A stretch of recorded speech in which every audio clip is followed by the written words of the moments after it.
I think this year we've been really pleased to see the progress in projects that are looking to deploy the technology, not just develop and do R&D. So we've got 6 key projects that are working towards getting real vehicles onto the roads, delivering real transport services. Everything from moving passengers around on bus routes through to kind of early stage logistics. And seeing companies really grasp and tackle with the challenges of putting something on the road is really pleasing to see.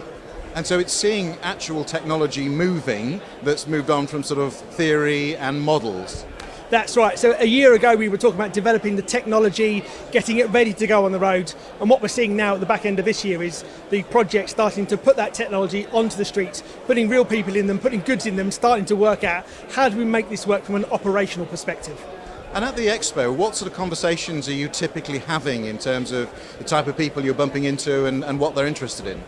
I think it follows that trend. So a lot of the conversations are really around how do we start to use this technology? Not just talking about does it work, will it be safe, which we need to do and it will be safe, but looking at how do I apply this into my context? So whether that's a public organisation looking at implementing a new public transport service, or whether it's a logistics operator thinking about how do I make my service more efficient, more reliable, we're starting to see those conversations come through.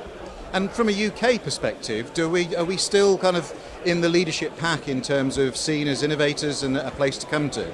Absolutely. I think if you look around the world, there's some obvious candidates who are really forging ahead.